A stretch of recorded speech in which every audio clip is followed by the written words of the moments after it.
श्री राम जय जय राम। प्रभु प्रेमी भक्तों को जय सिया राम, मेरा प्रणाम। आप लोग गत दिनों से महापुरुषों का जीवन चरित्र, संतों का जीवन चरित्र श्रवण कर रहे हैं।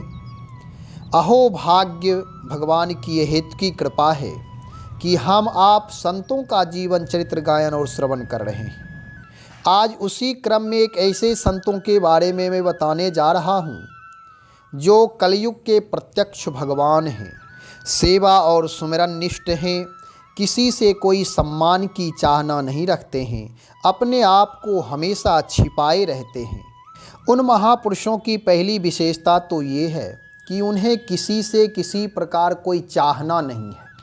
यदि कोई भक्त आकर के आग्रह करे, अनुनय विनय करे, महाराज मैं ये आपके लिए लाया हूँ, तो उनका एक ही उत्तर होता था कि मुझे ज़रूरत नहीं है, कोई ज़रूरतमंद लोगों को दे दो जा कर के, भगवान आपका भला करेंगे।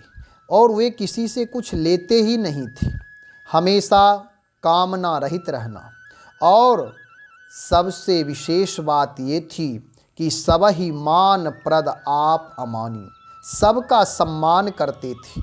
यदि कोई आया तो पहले तो वे अपना चरण स्पर्श करने नहीं देते थे, दूर से ही राम राम करते थे।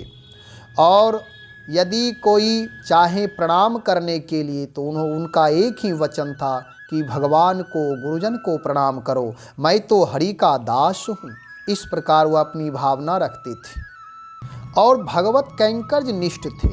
स्वयं अपने हाथों से वे ठाकुर जी की सेवा करते थे और पार्षद अमनिया करना, ठाकुर जी के लिए भोग प्रसादी बनाना, झाड़ू पोछा करना, मंदिर के सारे कैंकर्ज, ठाकुर जी के निमित्त जो भी सेवाएं होती थी वे सारे अपने हाथों से ही करते थे।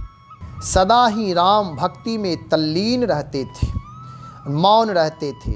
मौन का मतलब ये है कि अन्य बातें नहीं करते थे, भगवत नाम का कीर्तन करते रहते थे। इस भाव में रहते थे कि मैं ठाकुर जी की सेवा कर रहा हूँ, और इतने स्वर में गाते थे कि उनके कान तक आवाज़ जाए, अथवा आसपास में यदि कोई लोग हैं तो कोई भक्त हैं तो उनके तक आवाज़ जा सकती थी। बिल्कुल मधुर धुन में अपने इतनी ध्वनि होती थी कि और भी लोग, आसपास के लोग ही सुन सकते थे, दूर आवाज़ नहीं जाती थी।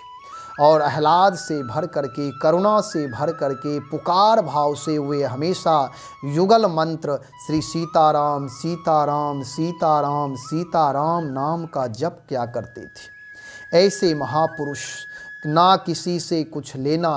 लोगों ने जिज्ञासा की, महाराज आप ये बताएं, आपको किसी प्रकार कोई चाहना नहीं, कोई कामना नहीं है, और आप सबको आशीर्वाद देते रहते हो और हमेशा राम भक्ति में तल्लीन रहते हो, अपने हाथों से ही आप सब सेवा करते हो ठाकुर जी की, तो फिर क्या भगवत प्राप्ति इससे नहीं हो सकती है जो आप राम नाम जपते रहते हो।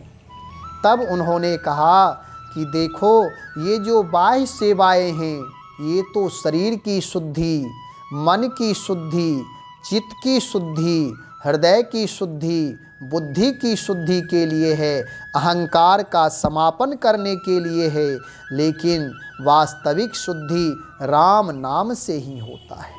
ये सेवा भी तभी फलीभूत होंगे जब श्री सीताराम नाम जुगल मंत्र का सुमिरन होगा। तब उन्होंने एक दोहावली रामायण से गोस्वामी तुलसीदास जी महाराज की दोहा उन्होंने सुनाई।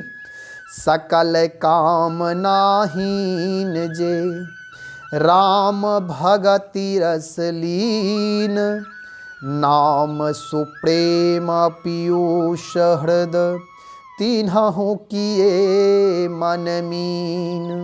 जो समस्त भोग और मोक्ष की भी कामनाओं से रहित हैं, जिन्हें किसी प्रकार कोई भोग सामग्री नहीं चाहिए, भौतिक संसाधन नहीं चाहिए, यहाँ तक कि लोक परलोक दोनों से परे हुए आत्म पुरुष आप्त काम हैं। मोक्ष की भी कामना जिन्होंने छोड़ दी, केवल भगवत शरणापन्न हो करके भगवत कैंकर्ज में निष्ठ रहते हैं, राम जी की भक्ति में सदा तल्लीन रहते हैं, ऐसे ऋषि भी, महात्मा भी, सुख सनकादिक आदि भी राम नाम रूपी अमृत सरोवर में सदा प्रेम से गोता लगाते रहते। कैसे? तो उन्होंने कहा जैसे मछली जल में रहती है। यदि मछली से कोई कहे कि देखो ये दूध है, आपको हम दूध में रख दें, तो मछली तैयार नहीं होगी। यदि उसे कोई कहे कि आप जल से कुछ क्षण के लिए बाहर आ जाओ, तो मछली स्वीकार नहीं करती है, वे तो हमेशा जल में रहना ही स्वीकार करती है। इसी तरह से संत महापुरुष भी भगवान की सेवा और सुमिरन में सदा तल्लीन रहते हैं। हाथ से सेवा और मन से, बुद्धि से, आत्मा से भगवत नाम का चिंतन करते रहते हैं। तो हम आप भी इन महात्माओं के जीवन चरित्र से शिक्षा लें कि हम आप भी सदा राम नाम का जप करें। सेवा और सुमिरन से युक्त जीवन हो, वही आनंद का जीवन है। भगवान का नाम जप अवश्य करें। श्री राम जय जय राम।